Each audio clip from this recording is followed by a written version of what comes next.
Guys, welcome. There we go. Hey guys, welcome again to a brand new Bitcoin news show. We're here again every other Monday at 8 p.m. Pacific, talking about Bitcoin.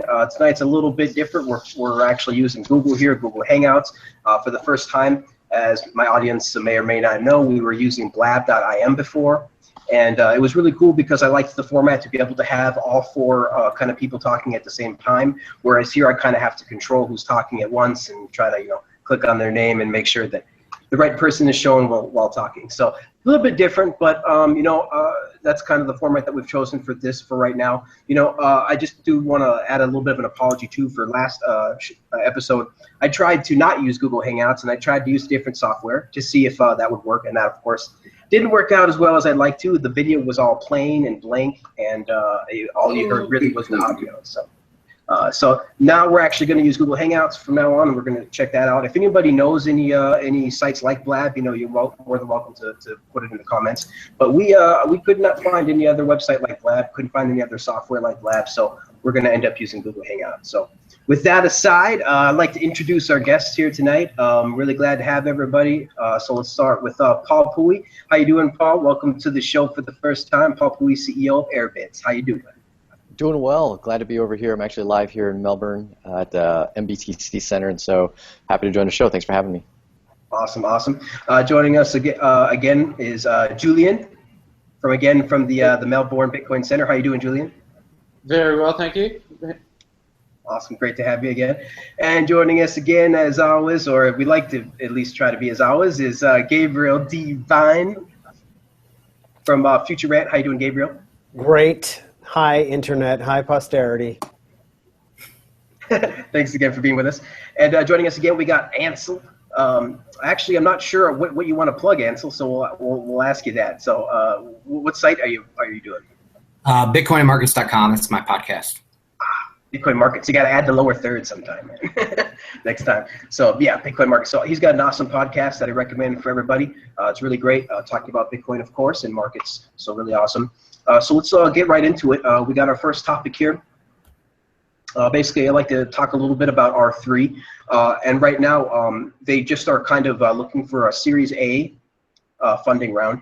And basically, what I want to ask you guys is, what exactly is R3 building, with their Cordova product, or however you pronounce it? And are they actually saving, their supposed 66 clients any money yet? What can we be seeing of this? Maybe I'll start with Gabriel first. What do you think about this? I haven't really been following R3 all that much, but I would not be surprised if by upgrading the interbank transfer system from the 1960s all the way up into the mid-1980s, they could shave off 1 to 4% or whatever, from their costs. It's really kind of irrelevant to the wider world. Banks of this type don't really have a lot of runway for their business model in the coming years. I think that they're going to have to pivot to more useful things to people, and also pivot backward into an actual lending model where they actually have a loan business model, because the intermediary business model will disappear. And morphing basically taking out all the innovation from Bitcoin back to, once again, an 80s cryptographic database technology is not gonna save the intermediary business models of banks and other financial institutions. So I think it's pretty much a non-issue for the wider public, and I really don't give a shit about what they're doing. But totally, they could save millions of dollars off of banking inefficiency, trimming bank inefficiencies to the tune of, several percent of, their sort of interbank business doing. Also, however, it could completely flop due to the I was actually just reading an article on, I believe it was Bloomberg today, or Financial Times, where they were pointing out that the transparency of ledger technology of this type of shared ledgers is very much against what banks want to do, because of course the companies that are paying R3 to create this technology, desperately trying not to be left behind, are competitors. So I mean, competitors, yes, that is part of the Byzantine general's problem, but so is transparency, because basically the Byzantine general's problem is, there's shifting allegiances and people want to agree on what the truth is. If you don't want to share what your internal truth is with your competitors, then it's conceivable that this business model could be totally crushed, by that peccadillo, or by, for example, regulatory requirements that basically prevent banks from upgrading, to post-70s technology. Very interesting, very interesting. Yeah, I can't really, for the life of me, figure out, how they're actually going to compete against Bitcoin. But let me ask Paul, what do you think about, R3 and what they're doing right now? So R3 is what I consider to be taking advantage of what I've heard is a term called blockchain as an excuse, as opposed to blockchain as a service or software as a service. They're going to be able to save banks money, just like Gabriel said. And the main thing is that blockchain's woken up people to just simply upgrading solutions. So they are currently established on top of 70s, 80s, maybe 90s technology, and the threat of the competition of Bitcoin and the blockchain is kind of opening them up to say, hey, let's actually do something different. It might not be a blockchain, and then I don't think it is. In all honesty, it's not a blockchain, but it is something that does bring the advantage of actually having, for the first time, any aspect of a ledger that's shared between several different banks. So before then, it's always been centralized, siloed ledgers of who holds what amount of money, and any attempt at reconciling that was a very heavyweight operation. By them actually coming to some agreement as to, okay, we're going to share a database. It's not going to be all of our customers' money, but it's just the transactions in between each other. And yes, it's not a blockchain that doesn't have distributed decentralized consensus, but it is something that actually does create a communication layer between these 40, 60 banks that is going to save the money. It'll make things a bit faster, but you're right, it's not going to save the end user a whole lot of money. As a matter of fact, banking can already be faster, and they choose to make it slower so that you can sell the faster product. Right? It doesn't have to be as slow as it is today. There's a reason why, at least in the US, checks are cheaper than an ACH transfer. You can't do an ACH transfer for free, but you can do a check for free, because the slowness makes you want to pay for the faster alternative. Plus, there's other reasons, because since it's slower, you can actually leverage people's money. So, I actually just got out of a conversation with one of the banks here in Australia that is a part of R3, and some of the developers understand they're Bitcoin believers. Like, they believe in a decentralized consensus as a real currency. But the nice thing about opening up these institutions to a decentralized ledger is it's kind of dipping your toe in the water, right? Getting you into the system and putting on some training wheels, and hopefully in the future it drives towards the real end goal of a true decentralized currency. Yeah, I agree with what you just said there, which is a lot of this money that's going into these systems is actually just educating and training developers to do future things on permissionless open networks. So this is money that's not going down the drain.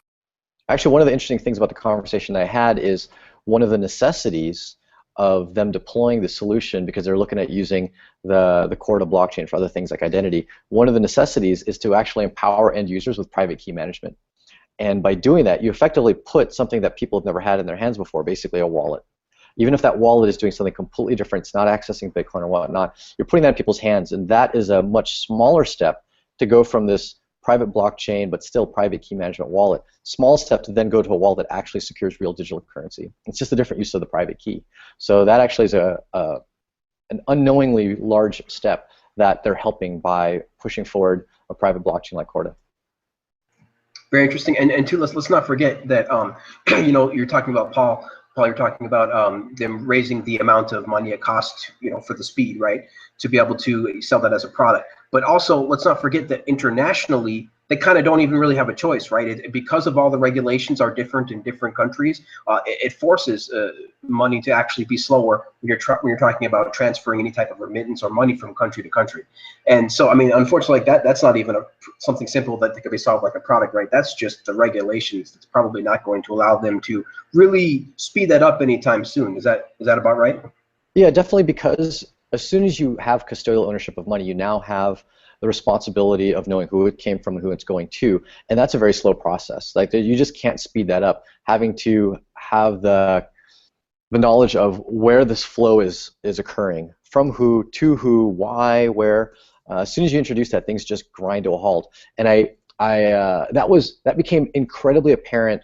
I remember when I had a conversation with some of the folks from ChangeTip, and they had that incident where someone had sent some amount of money to ISIS. Right? I actually know who it was, but I don't think it was ever publicly announced. So someone sent money to ISIS, and ChangeTip had at the time, and I know they're not really much in existence anymore, but they had at the time the impression of the industry of like, wow, this is how Bitcoin is. It's fast, it's fluid, it's instant. I can send it anywhere in the world, boom, boom, boom. And once that incident of that little ISIS incident happened, they realized like, okay, they actually reversed that money.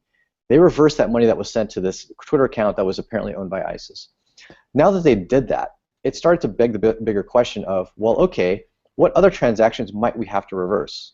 And if you maybe have to reverse that before the person cashes it out from their Twitter change to account to a real Bitcoin, now then, how much delay do you have to introduce into all transactions to make sure that there were no transactions that were quote-unquote illegitimate? And once you've taken it upon yourself to have that level of responsibility, you've removed the instantaneous factor of digital currency. Very true, very true. Let's see, Ansel, what do you think about all this? Well, I did almost a whole episode on R3 very early on in my podcast, and they were trying to raise money back then. That was 3 months ago, and they're still trying to raise money. I mean, if they could raise this money from their consortium of their 66 clients, you'd think they would have been able to do it in private and not go out to industry and make a bunch of press releases about, hey, we're looking for money or whatever. I'm going to do all these pitches at these conferences and stuff. So I think they're in trouble. To me, right, R3 is not a blockchain, and they've said that as much, right, that they're not a blockchain. I think a lot of the people in the community are kind of not upset, but I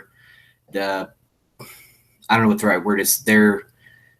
They wish that R3 could have gotten the big banks into blockchain and Bitcoin, but they haven't done that. So I don't know if it's the honeymoon phase with the big banks is over or something like that, but that's about all I have to add. Other than T3 to T0, I remember reading an article by Blythe Mathers a couple months ago, and banks don't want to do that. They want that float. They want that at least T2 of the transaction. So I don't see where there's going to be any real need for R3 stuff, but we'll see in the future. We'll see indeed.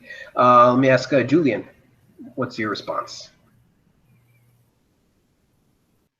So the players involved in R3, so I could be heard, right? Wait, okay. Yeah, the R3 has the world's preeminent financial institutions as its consortium members. So when you're looking at the asymmetry of access to the world's capital under the structure of the design of money that we've been born into, it's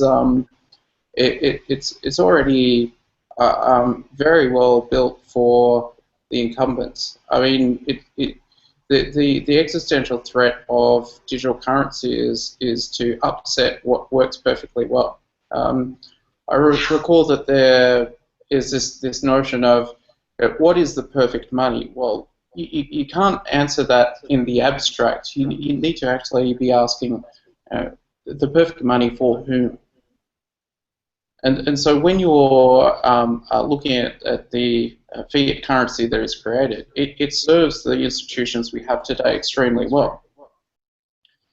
In fact, so much so that they are so enriched with assets on their balance sheets that the sum of capital that's being put into R3SEV is a token and paltry amount of their daily operating expenditure.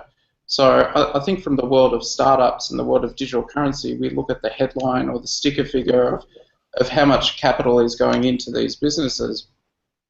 But I mean, it's a marketing budget, surely. They don't need to I mean, how much Bitcoin do they possess? Is that not the real question?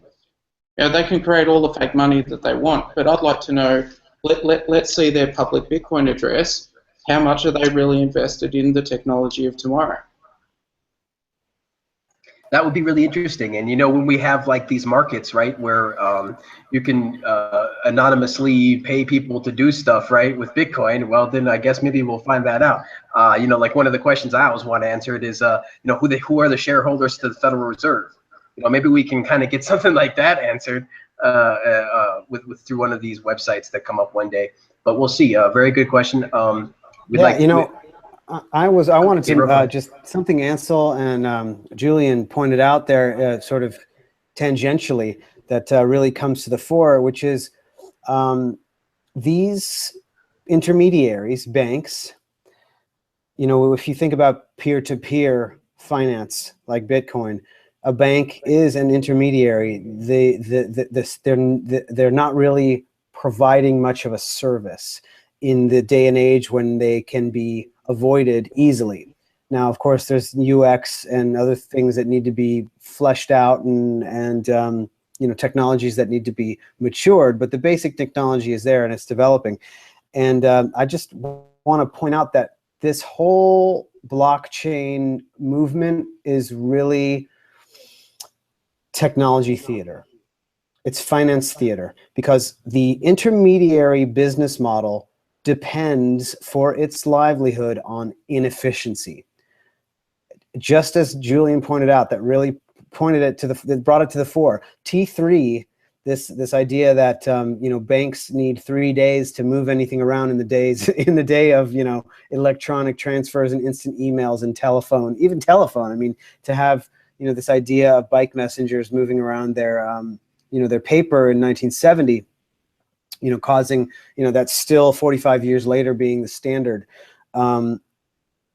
Anything that is going to reduce the time where they hold on to the capital that is moving from place to place and for which they are an intermediary is going to weaken their business model.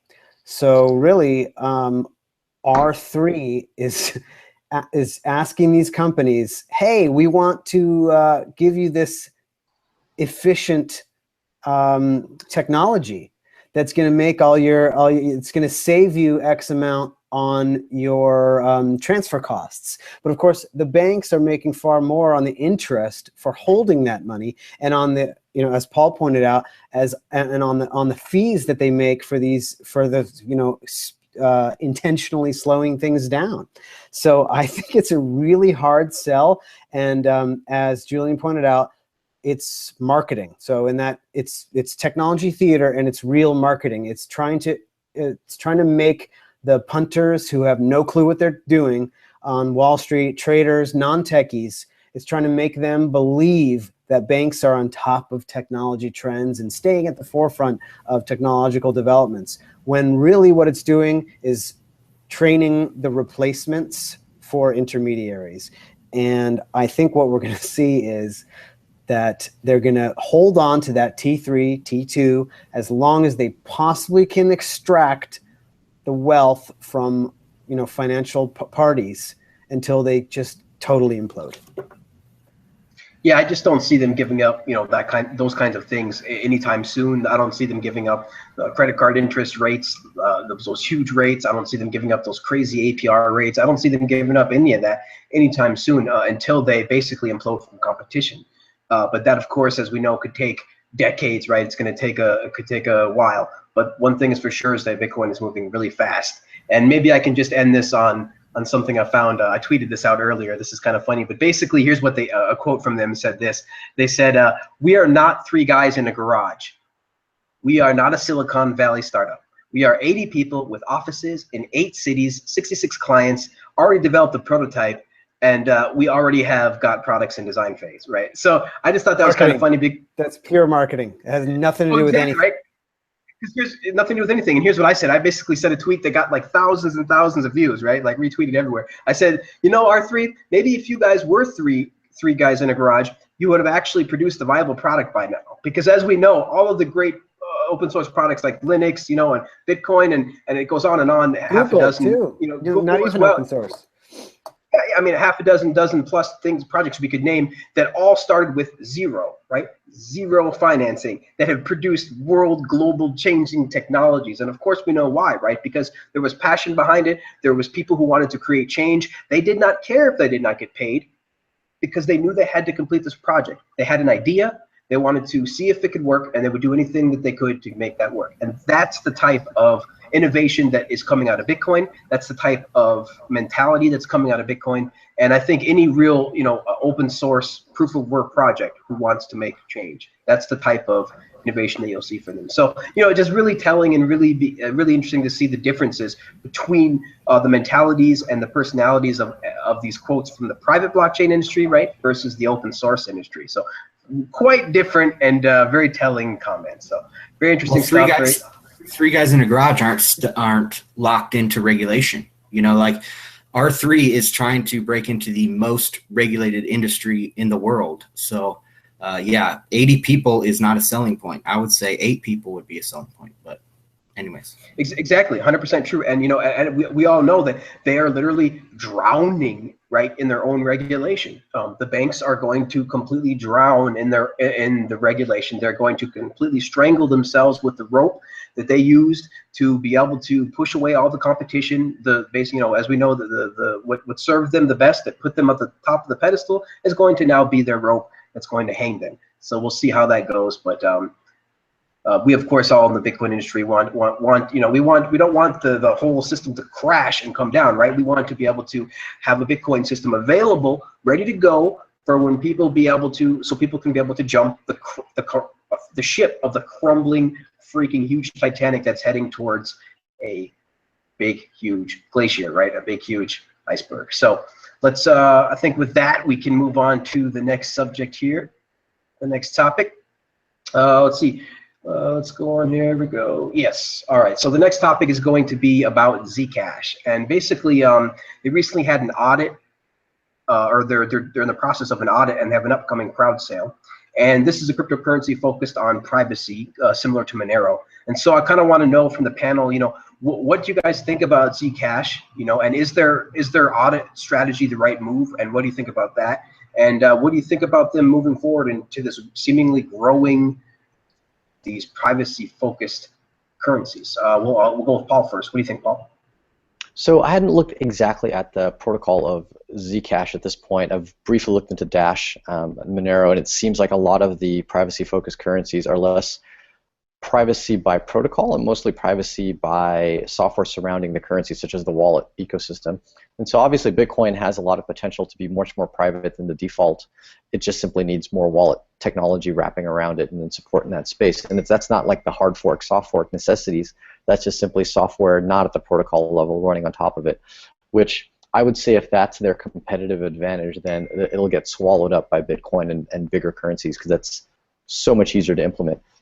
If they do have some stuff at the protocol level, I haven't encountered it in detail yet to see what that true competitive advantage is. I do think that from the viewpoint of the way the ecosystem is rolled out, I'm impressed with what Dash has done. You know, although I'm kind of in disagreement with some of the things that it had done early on with the deployment and you know, kind of the way things were mined, pre-mined, and then so ooh, mistakes, and then so we'll just keep the money. All of that, like putting that aside, I do like how they have created a fund that helps promote the currency. Almost, it's kind of like their little self-funding marketing that is voted on. Although how fair the voting system is, I haven't looked at in close detail. But that definitely has helped bring a lot of visibility to the forefront. It's helped fund projects, and effectively, it's turned what would normally be kind of the early Bitcoin investors funding the projects into something baked into the protocol. Like instead of having a Roger Ver fund early Bitcoin projects, you have it baked into the protocol, this ability to fund early projects in the Dash space. And I think that's something that could be learned and utilized in other currencies, other tokens, independent of it being kind of privacy-minded. So once again, from the privacy mind, I think everyone does care about privacy, but if you don't have something that actually is in the protocol layer, then you'll likely be going heads up against what the wallet companies in the Bitcoin space are going to be doing. Very true, very true. Let's see, Gabriel, what do you think about this? we were just speaking about Zcash in the pre-show, and it appears that there is some hullabaloo about the protocol, that it is not completely fleshed out how the process will be trustless. Apparently, there is a trusted setup where the users have to trust the team with something. Greg Sleepak is the author of a couple of blog posts on the OK Turtles site, blog.okturtles.com. There was an update today, and he was bemoaning that the Zcash team had not yet addressed his concerns from March. So 6 months later, they still have not address this trusted setup issue. And I don't believe it's what Ansel was saying, which is just that it has to do with the build process. I'm pretty sure that there's some key elements in the protocol which are not defined, have not been revealed, which maybe for somebody who's naive, not in the security space,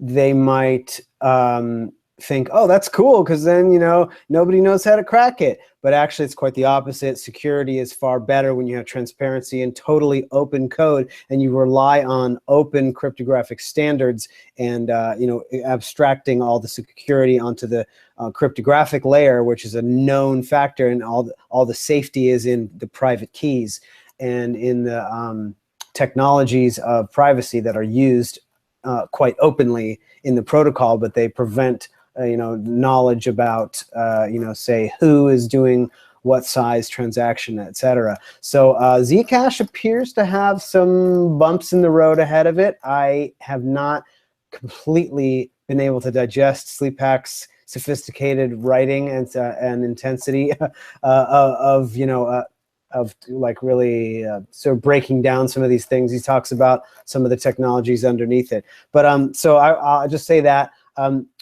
Dash is interesting to me, to continue on kind of what Paul was saying there. I really like how they have incentivized nodes. So in Bitcoin, Bitcoin relies on people like me and several thousand other donators, you might say, around the globe, who run the nodes and basically donate their bandwidth and a few dozen gigs of storage to store the blockchain and relay transactions. We are not directly compensated for the small cost that we put down in order to help the network. And Dash, people have pointed that out as a weakness and saying, oh my gosh, Ethereum has 10 times as many nodes. Of course, the Ethereum blockchain is also less than 1/10 the size, so it's not quite a one-to-one comparison. But it is definitely, the more nodes there are in Bitcoin, the better, the more secure, the more decentralized. So it's interesting that Dash has gone with a direct incentivization model with their master node.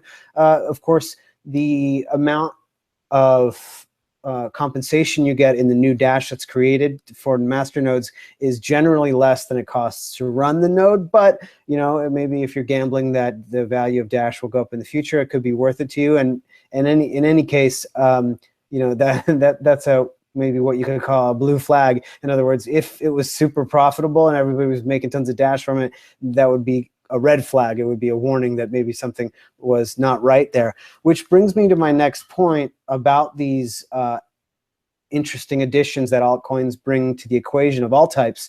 The more stuff you pack into your altcoin, generally the greater the attack surface is, and the greater the gameability is. So for example, this masternode thing, maybe there's a way to use droplets or something to where you could game it and create fake nodes, and maybe there's some way to do it. Or for example, with these privacy issues like with Zcash, there's an additional issue that comes with any new feature in an altcoin, which is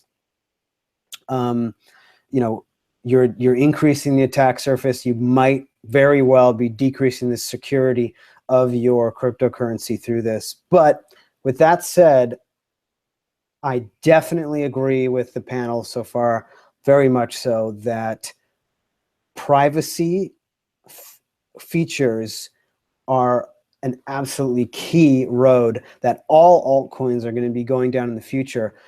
Not only for the wonderful privacy features that increase the freedom of individuals around the world and bring wonderful things to the economy and build wealth by preventing surveillance and keeping a truly peer-to-peer transference of value, but also, even more importantly, in the case of Bitcoin, for example, they also increase fungibility. You know, since the 17th century, you know, some Scottish court made a ruling that, oh wow, you know, if these bills were stolen and then other people aren't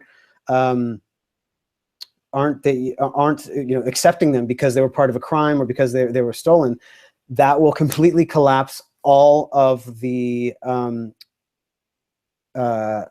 confidence in the currency. They actually thought it ahead for the first time in history, you know, in historical records. Somebody thought forward and said, we can't allow this to happen. We can't allow people to take currency out of circulation just because it was involved in a crime, because it will destroy the currency. And right now, Bitcoin's transparency of its ledger in general can be a big weakness. It's one of the things that gold does a lot better, where you can melt down your atoms and it's completely fungible. And Bitcoin, that's a real weakness, and the Bitcoin core team and lots of people in the ecosystem recognize that scalability, behind scalability, fungibility is absolutely the most important issue going forward, and privacy is the route to fungibility. So Bitcoin is going to be taking all these technologies very soon: ring signatures, Schnorr signatures, and all the other wonderful, incredible inventions that have happened over the past 4 or 5 years. These are all going to be brought into the Bitcoin code base and committed, and it's going to increase the usability of Bitcoin hugely. So it's really, really important, and I'm not surprised at all that these altcoins are getting a lot of attention by providing an excellent service to users. Very true. And when you bring up the blockchain, and that in that way, it kind of always reminds me of the tweet that Peter Todd currently has, right, pinned to his Twitter profile. I think everybody knows by now, but basically it says, the internet democratizes access to information. The blockchain democratizes access to truth. Because that's pretty much what we're building here. Is we're building a truth machine. At the end of the day, that's kind of what the Bitcoin public blockchain ends up being. Is it's going to be a truth machine for the world that we can all count on and figure out that, hey, this transaction went from here to here, and we can all prove it. So that's really important. And I think that's really awesome, and so I have to bring that up. And then also, whenever we talk about Bitcoin nodes a little bit, I always kind of have to it always kind of reminds me of Chris Ellis and his node project that he tried to bring to the world, and he actually brought a lot of information, a lot of attention to the fact that we need more Bitcoin nodes. And he's not feeling well, his health is still not great, so we always try to wish him the best whenever we mention him. So but very, very, very important stuff for decentralization. We got to have as many nodes as possible. So very cool.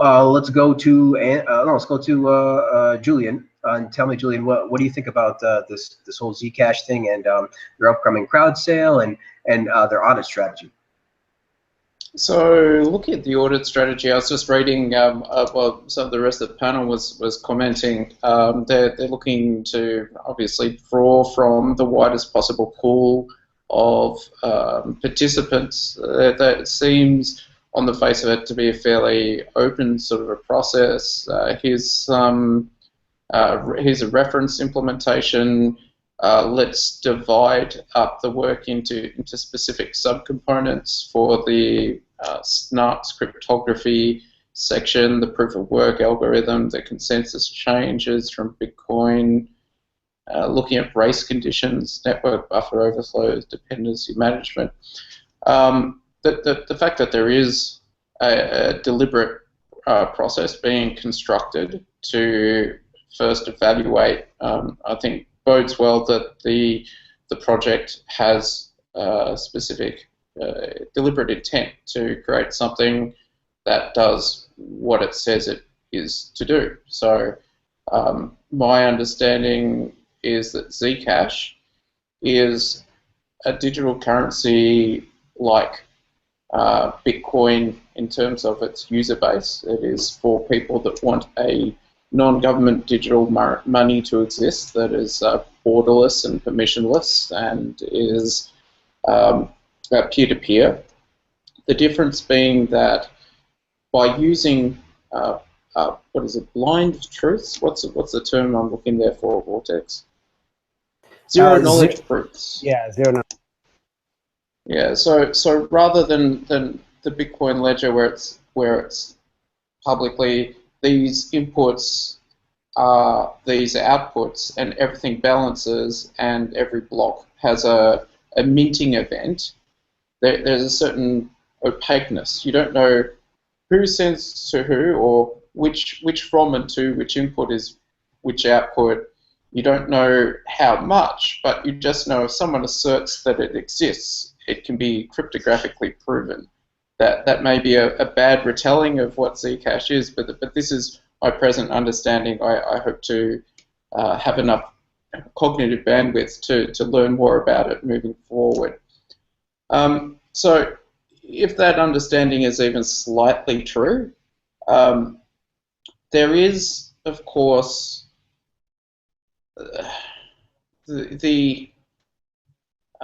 it's a bit like a black box. I mean, why do we have proprietary code versus open source code? It's because the idea is that when things are done transparently for all to see, you can assure yourself with a minimum level of obligation or with a minimum amount of challenge that what is being asserted by a counterparty is consistent with your own evaluation. So Bitcoin does this in an open fashion. This Zcash as a project will require that voluntary users of the currency trust that the mathematics that are going to be something that only a very small subset of people alive today will have the education or the math ability to come to understand and evaluate. We'll just have to accept that people smarter than them have checked and everything is okay. So there is a use case for Zcash, but I don't think I'm going to shift all of my Bitcoin to Zcash in the first week or few months of its operation.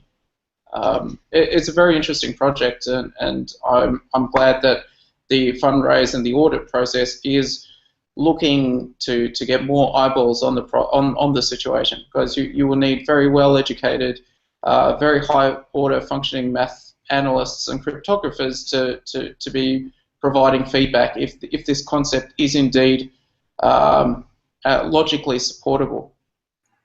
Very true. Before we go to Ansel, I just want to read this quote. The guy said that from Zcash, he's like, the sad, unfortunate fact is that with a large code base, it's impossible to find all the bugs. When you're doing this kind of security process, you have to choose a scope of what's most dangerous, right? So, this is very working with people's money. It's very serious stuff, and I got to say that this is kind of interesting that this is the first coin that actually spent its crowdfunding on an audit. Like maybe the DAO should have done something like that, right? But they apparently thought of this first. So this is a good idea, I think. And it's gonna be interesting to see where it leads and if it actually does any good or not. So Ansel, what do you think about the Zcash and the audit and the upcoming launch? Well, what I got from the article was that they're worried about state actors, right? They're worried about backdoors even in the hardware that go to make these binaries. And you might check the code 1 million times. You might have 100 audits for $250,000 each, but your hardware is compromised, and then you make your binary for download and it has a backdoor in it. So there's no way that you can really guard against this. I think the governments are big time watching these type of coins, and since Zcash has been so kind of anticipated for several, I don't know, 6 months to a year now, that there's been a long time for them to get into it and, you know, infiltrate it somehow. My big red flag for Zcash is just how close they are with Ethereum.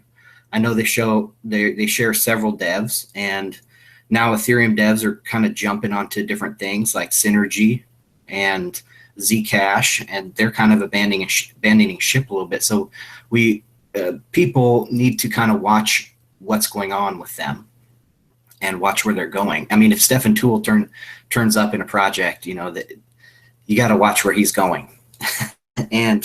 But I do think that privacy is going to become, maybe it will replace blockchain. You know, we had peak blockchain several months ago, and now we're on the downswing of blockchain over Bitcoin. Maybe privacy is going to kind of fill that void. We've seen lots of these privacy coins. What's that? Oh man, I can't wait to move to the universe that you live in, Ansel, where that's the case. I think the chance of that happening is -7 billion%. Privacy? Taking blockchain? Well, I think it'll be a meme within the open, you know, cryptocurrency community for sure. I totally agree that's got a huge future. But in mainstream media, that would be a huge surprise. Well, right. Yeah, maybe not mainstream media. You're right. But if you look at the community at large, I mean, half my Twitter feed is people still pumping Ethereum and blockchain stuff. So, yeah, I think that the privacy might take over in the community, maybe not mainstream media.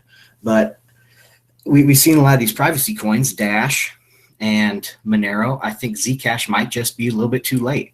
And now we have these revelations, I guess, from OK Turtles. So maybe there's not enough juice left in the market to pump one more privacy coin. That's all I got for that. Well, I gotta comment on that, and so I think that there's plenty of room for more coins, more privacy coins. Personally, I don't think we can have enough of them.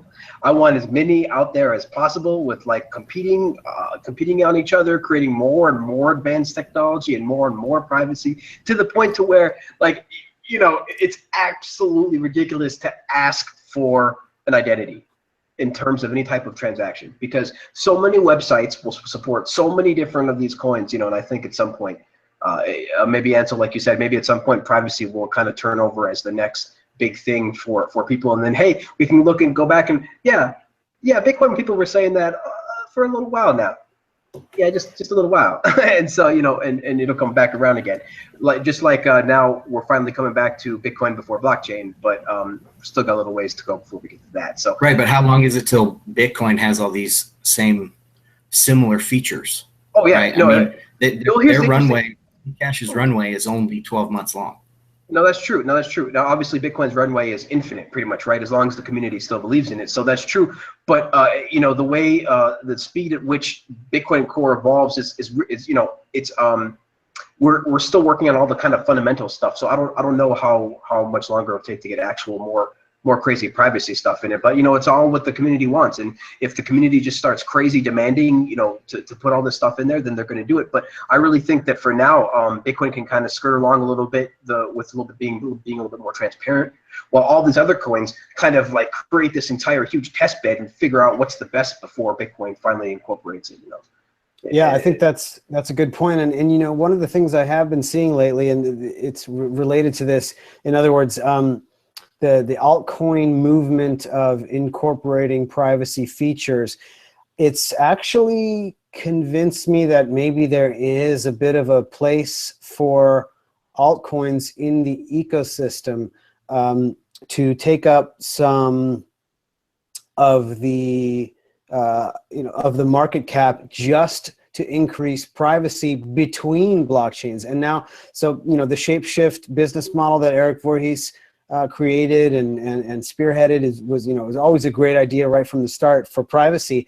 But we're also seeing now some technological innovations and moves toward creating a decentralized version of Shapeshift, which would be even less traceable, utilizing Bitcoin merge mined sidechains, for example. You can use a sidechain to skip between sidechains and between altcoins and a sidechain. You set up, I was just listening to a podcast with Paul Stortz, that Tour de Meister. He interviewed him, and he was talking about this incredible thing. Paul Stortz had to advance some of the sidechain technology for his own project, which is a prediction market, Bitcoin Hive Mind, and because the tech just hadn't been developed enough yet, and he really needed sidechain tech for his concept for the prediction markets. And he was talking about, you can use some of this technology to do smart contracts between sidechains and altcoins. So you could have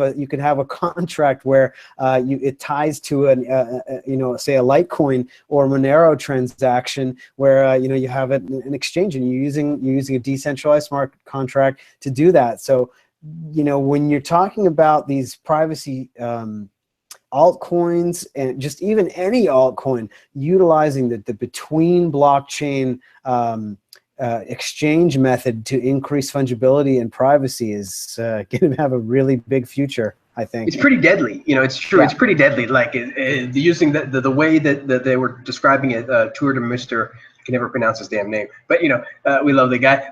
He was going on to some, like you said, he was alluding to some pretty amazing stuff going between the chains.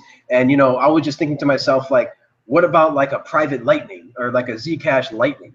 Or imagine, because he was talking about, you can Lightning a Bitcoin transaction to trigger Litecoin transactions. And then I'm like, right. Okay, what if you privatize that some way, like to the level of Zcash and Monero, in other words, like with ring signatures or whatever, and privatize the Lightning. And now we're talking, millions of instant transactions that are still just as private as like Monero or.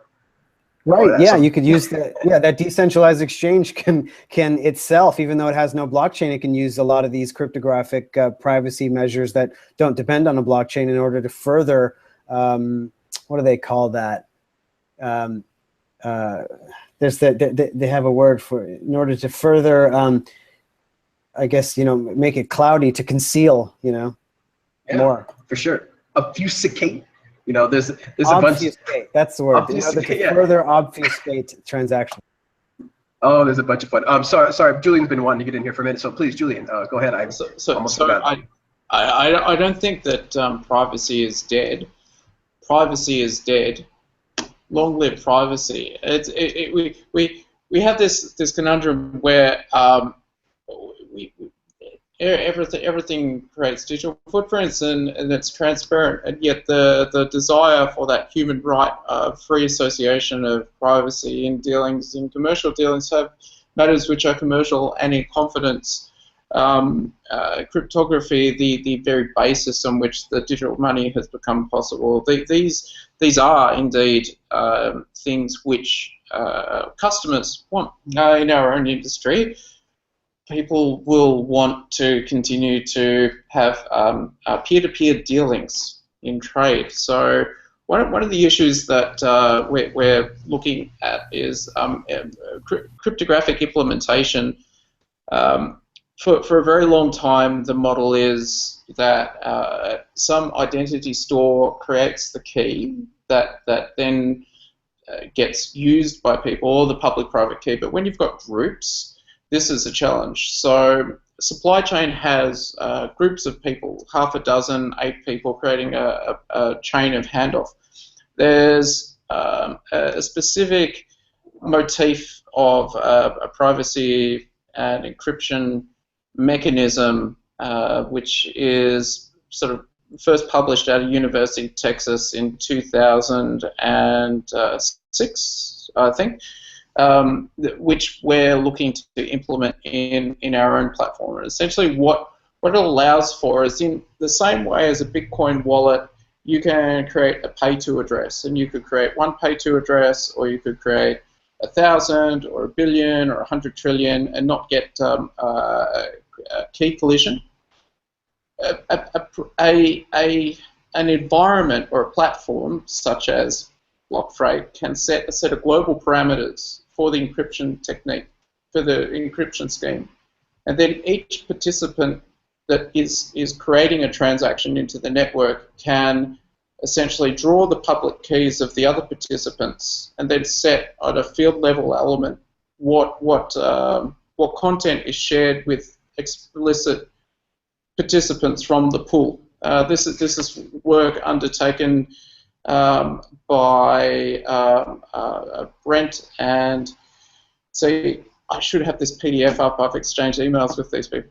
Anyway, it gets real math heavy really quickly. I will need to be hiring soon somebody whose math skill is at a sufficient level to transpose the white paper and the specific encryption technique that is described here into a Python library so we can implement it within our regime. The intent here is that unlike Hyperledger and IBM that is essentially looking to do identity as a service and be the gatekeeper of who are the network participants, the block freight network will allow any holder of the block freight token who constructs the transaction to determine who are the parties to the transaction. So when you look at traditional paper-based transportation documentation, what tends to happen is the full legal page or the full A4 page of the bill of lading is given to all the participants in the supply chain. With a blockchain of global freight, what we will actually have is an environment where each trade will ensure that only that information which should be shared with a particular participant is shared. This was always like conceptually something we wanted to do. The challenge was, is it actually technically possible to implement? So we need to have continuing ongoing dialogue with the kinds of skilled professionals, service providers that know about key management and edge security to really come to implement all of these things in a way that is easy to understand, where the user interface is low friction, and if I want to construct a particular transaction in a particular way and have it private with particular people in the same way that Threema or Telegram or any of these other peer-to-peer encrypted communications channels are now becoming the lingua franca of commerce, I think that both our currency and our communication should be private because it's a human right. I want for money to be nothing more than a language of value, and I want for there to be no encumbrance on the expression of communication between persons in the world, regardless of their of language, culture, state boundaries. These substrates or these borders that are imposed on us, that are compelled to be complied with, are to the detriment of the embedment of all of us here on this planet, in my opinion. Very much. My views are my own. For sure. No, I think all the panelists here agree with you for sure on that. I mean, R3 and Hyperledger, they want to be the gatekeepers. They want to be AOL. And I think that when people wake up and figure out, oh wow, okay, so I got this AOL thing that's going to completely KYC AML me to death. The next of kin. And then I got this other system that has even more features and even more apps and even more community behind it, but they don't care about what my identity is. I mean, I think the choice is going to be clear. We're going to have an internet that is not private and an internet that is private. And, because people are like kind of coming up and wondering like, how will the regular customer decide, and how is it going to affect them, and how are they going to, figure this all out, once this all goes mainstream. And it's going to be that simple. It's going to be one is going to ask for all sorts of information, and one is not. And one is going to offer tons of features. So it just seems that's the way that we're going. I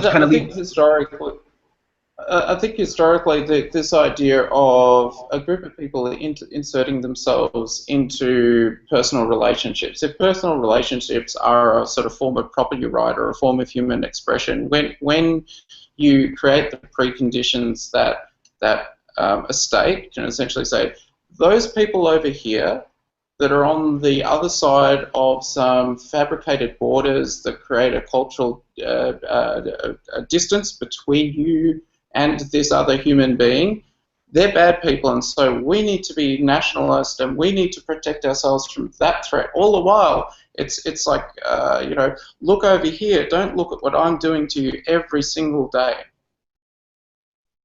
Exactly. You know, and of course, we're not going to get into it. But of course, as we know, we're all kind of being stolen from every second of every day through inflation and how the money is created through debt and all that stuff. But anyway, anybody who's into Bitcoin pretty much knows that. So I think this kind of leads right into, you know, our final topic, which maybe we kind of already explored it a bit in the last topic. But you know, basically, I see all of these anonymous coins, you know, that are coming up, like Monero, Dash, Shadowcash, Bitcoin Dark, and all of these coins. I see that they have been up considerably in the past couple of months. And you know, we're talking from pennies to dollars here, even into tens of dollars, you know, with Monero and Dash. So you know, I see the rise of these coins, that they're rising in value.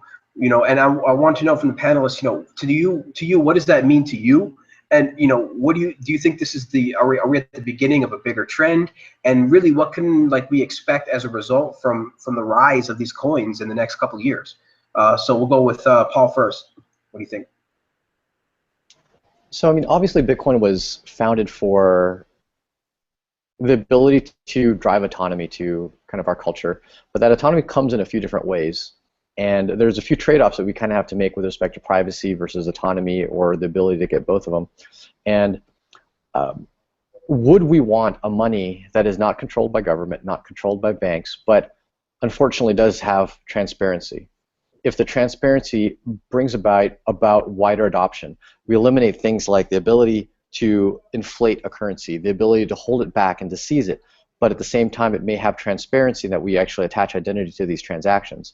I think what we're gonna find is that what we want as people is actually not that different than what some of the banks want. We kept talking about, you know, this as if they're two completely different worlds, and we want our privacy, we don't want AML, we don't want KYC, and the banks only want AML and they only want KYC and blah, blah, blah. Actually, there's a reason why there's hesitation in Bitcoin being adopted by a lot of financial institutions as the equivalent of like a quota where they transfer value. One of those problems is that it is too transparent.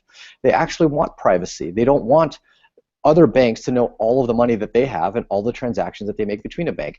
JP Morgan doesn't want Wells Fargo to know how much JP Morgan sends to, you know, ING. And in the same sense that if you put yourself in the shoes of you sending money, you want your own privacy. But in the same sense, if you're counting on other people to do services for you, you kind of want them to be more transparent. In the same sense, we want our government to be transparent, but we want privacy from them. So the irony is, I think the technology that's getting built for things like Monero and Dash, Zcash and whatnot, may actually be technologies that are valuable not just to the individual personal liberty rights, but actually valuable to the financial institutions for their deployments, whether they be private or public blockchains, because they need that same level of privacy as well. The interesting thing about the challenge of privacy versus transparency and identity is that I do think there's going to be some sacrifice with respect to our individual transactions and the need for identity being attached to them. And we'll have to come to grips with how badly do we want some of the benefits of decentralized blockchains, decentralized currencies, because some of those benefits might come at the costs. Admittedly, a lot of people, this is an unfortunate reality, a lot of people just simply don't care about their privacy, but they might care enough about autonomy, independence from banks, independence from governments to give it up. And we come from a very privileged background here, being in US, Australia, first world countries. The reality I've come to is that actually a lot of people in developing countries do absolutely not want privacy. They're trying to establish reputation. They want their financial transactions absolutely in the clear to prove that I did pay for this thing, I did pay for that, I actually sent money, and here's who I am.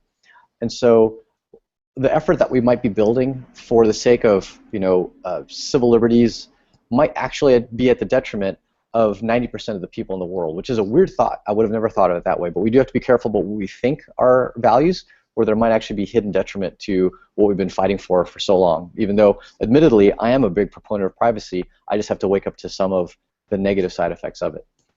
So real quick, Paul, you know, before we go on to the next panelist, I got a couple of questions for you. So basically, like, can't you know, I don't think that what we're building would be a detriment even if it was private, because first we need the privacy layer first, where that's there by default, right? Like, so that you can't change it. And then on top of that, could you then just build some other reputation systems that maybe will be better for the third world, where first we have to focus on privacy And no matter what, that can't be a detriment because we have to have privacy at the foundation layer before we can build reputation systems on top of that.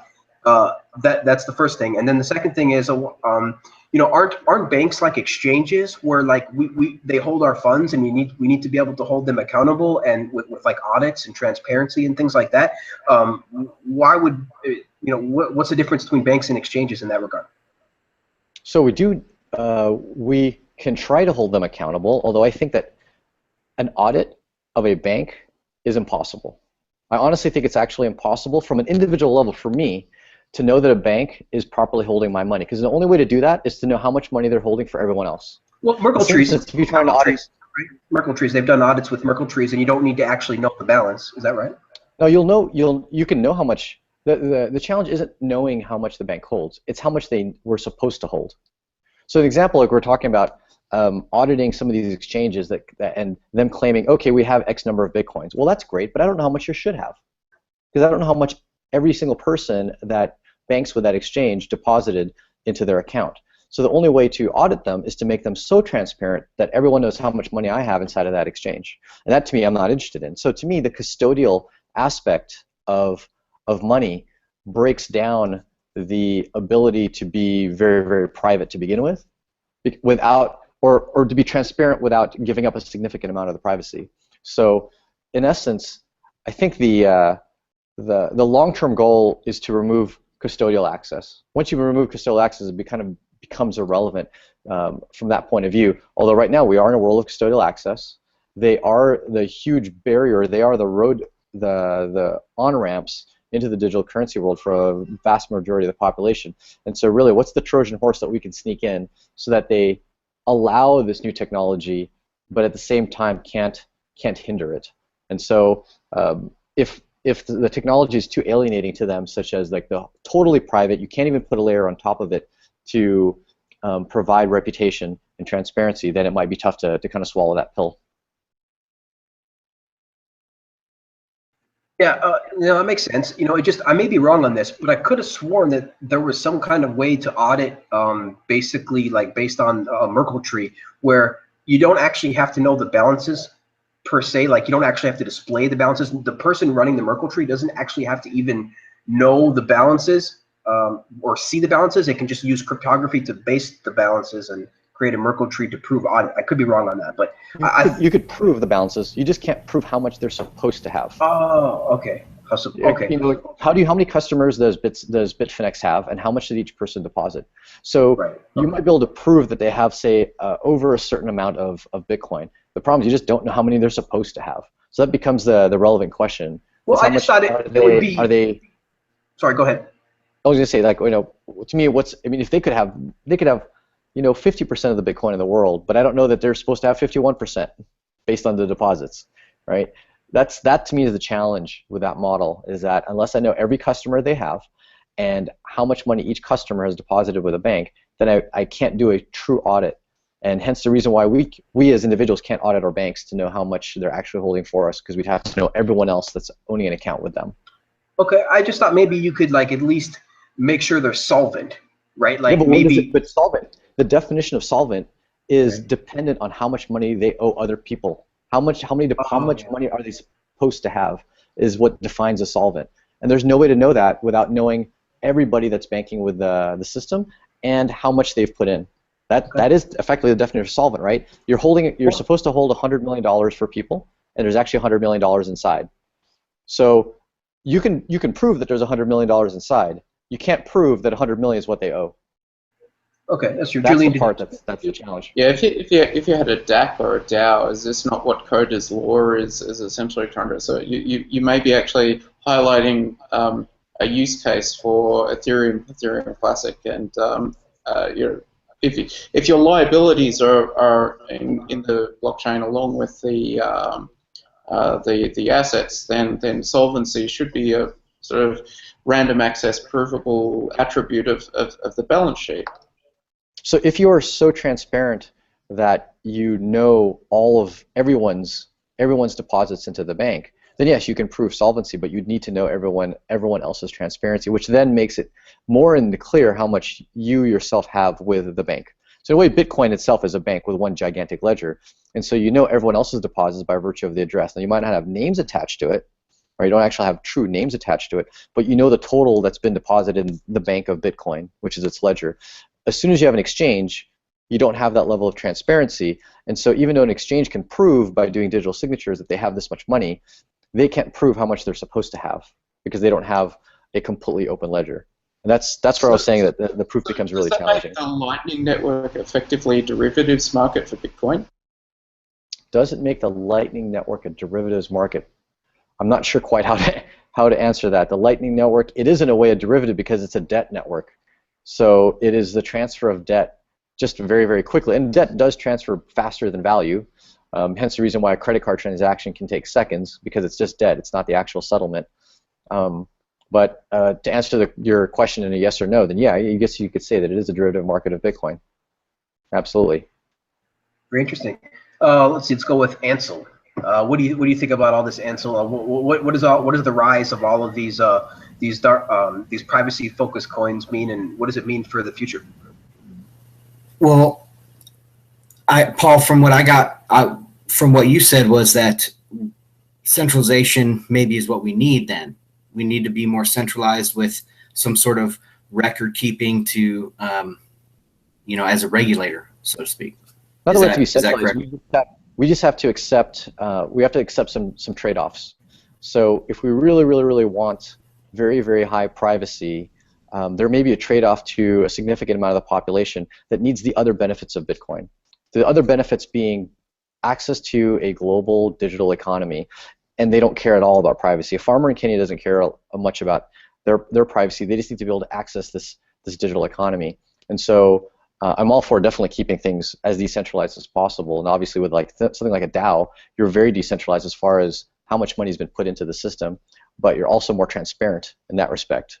And so Ethereum is very, very, very transparent. Like, you know exactly how much money is inside any of its smart contracts. You know what the program does, and the program can't even encrypt any data, because in order to encrypt any data, the key has to be in the program, and therefore the key that can decrypt the data is in the program. So it's actually one of the most transparent of them all, and it's very hard to push privacy onto that without giving up a lot of the functionality. So that's kind of the key. Just is we're going to have to bend somewhere. What the community decides is the most important value of decentralized digital currency will start to really come up and froth over as like, okay, this is what we hold most valuable and what we're willing to give up. Interesting. So yeah, I mean, it seems like we can kind of go either, or way we can go with having Bitcoin have many different kinds of layers of transparency, or we could just have multiple currencies that handle all these different kinds of transparencies that then of course trade back into Bitcoin. I guess it's going to be really interesting to see how we're gonna go, because clearly a large part of the world wants 100% privacy, and then a large part of the world doesn't care. They just need to get on the network, and we know that. And arguably the larger one is the larger portion is the portion that just wants to get on the network. So I guess maybe we might not even have to address it for a while, because we know that it's going to mostly take off. Bitcoin, these types of currencies are going to mostly take off in the third world first, before they're going to take off in the first world, as the first world already has access to privileged banking and such. So very interesting. So yeah. So Gabriel, let's hear from you. What do you think about all this, the rise of the cryptocurrencies? I know you spoke on it a little bit in the last topic, but maybe you can contribute some more here. I think I've pretty much covered everything. I will say that I agree with Paul that there's use cases for the whole spectrum, from complete transparency all the way to totally obfuscated transactions, and I think that's great. And I totally see where you're coming from with third world people and identity being so important, and dependability, and being able to build up credit and relationships in the absence of an established infrastructure for doing so. So I think that it's a wonderful move. It's just in time. We've known for 3 years that privacy and fungibility were weak points in the Bitcoin ecosystem, and it's no surprise that some altcoins are jumping up with their faster development schedules to take some of that mind share and bring it to the fore. And I think that it's a very typical and excellent example of the test net function of altcoins. And I think it's going to continue with additional wonderful features that will all be brought into Bitcoin once they've been tested and already blown up and cause horrible problems for other altcoins. They'll be brought into Bitcoin in their nice platinum adamantium armored versions. Right. It's the pristine. All right, right. The pristine versions. So very cool, very cool. Let's see. Does anybody else in the panel have anything to add on this topic? Ansel, please go ahead. Yeah, sorry about that. I don't know why I dropped out. Yeah, so I think going back to Paul's point about the banks and all that stuff, I mean, maybe I'm simple, but I expect banks to fail. I expect companies to fail when they're insolvent. The market will sort it out. The problem is that they are too big to fail because because we have a lender of last resort. So it's gotten out of hand, and yeah, so privacy might not allow them to get that big. Maybe that's a good thing. Maybe they only scale to their city or even a neighborhood, and maybe that's a good thing. Also on these anonymous coins, like I said earlier, I think the trend is towards that. We've seen that those things come out for Bitcoin, the Tumblebit and Mimblewimble. I mean, there's a ton of like academic work happening in that space.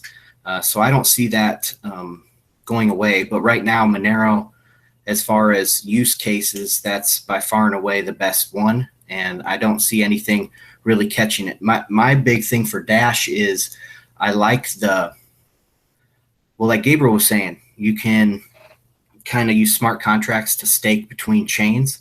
Maybe the huge stake that Dash has for the master nodes, that will be a good use of oracles. So oracles can happen possibly in the future, but they would be proof of stake on another chain, and Dash might be a good one for that. So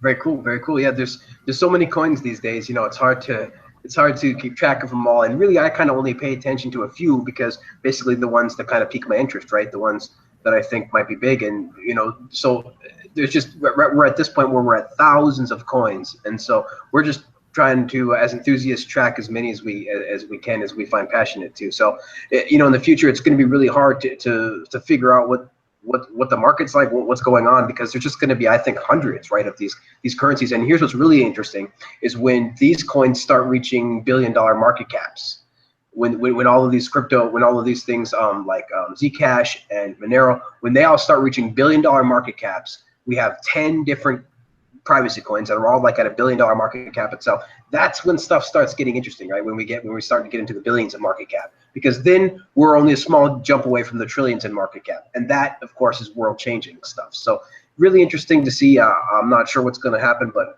I'm just definitely going to be glued to the screen because this whole crypto world, I tell you, people, it's a lot more interesting than television. Definitely just turn on Reddit, go to r/Bitcoin. You'll get all the drama and comedy that you'll ever want. So very interesting stuff. So all right, cool, guys. That was our last topic.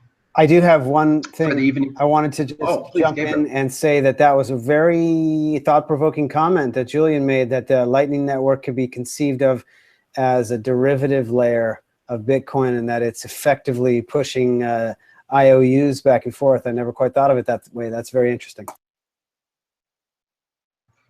Man, I just love it. There's just every day you read, every day there's a new way to use Bitcoin, and there's a new way to use these technologies. And now of course we're throwing sidechains and Lightning into the mix, and the scale. We're going to have all of this stuff. We're going to have functioning Lightning networks and functioning sidechains within 18 months. It's hard to argue that they're not going to be there full functioning within 18 months. And that's just to skip away. People don't understand how close that is when we got the private blockchain markets that are still just like issuing tests, that are still just doing all of these demos, that are still just doing all these proof of concepts, right, that are not doing anything. They're just all vaporware. And then here we're only 18 months away from a freaking million transactions a second, world-changing cryptocurrency, decentralized, permissionless, open, so very, very interesting to see what's going to happen. But thanks so much, guys, for joining us. I really had a great time. You know, yeah, we had Paul Pui on here and Julian, so I just love it. You guys, thank you so much for joining us. We love to talk Bitcoin. So first, let's go with Paul. Where can we find you, Paul? Where can the people find you? Well, if you're around Melbourne today, you can find me here at the MBTC. I'll be back later this evening for a meetup. Generally speaking, I'm on Twitter, Paulinator with 2 L's, and you can also find me anywhere. You just look up Airbits. I'm all over any of our media, and of course, you can download our app on the Play Store, App Store, and you know, keep an ear out for some of the stuff that we're building in the near future, empowering decentralized private apps with a whole lot easier and human-friendly key management, login, you know, single sign-on experience. Very, very cool. Very cool. Keep an eye out for that. Julian, where can we find you? Everyone who visits Melbourne should do as Paul has, and look out for us at the Melbourne Bitcoin Technology Centre. We're a 5-minute walk from Flinders Street Station at bitcoincentre.co. And myself, I'm working on Block Freight, the blockchain of global freight, at blockfreight.com. Very cool. Yeah. You know, someday we got to get another tour. Julian, one day we got to get a tour of that Melbourne Bitcoin Center, because there's all sorts of cool Bitcoin mining hardware in there, and it just looks like a cool place to work. So very awesome. Gabriel, where can the world find you, sir?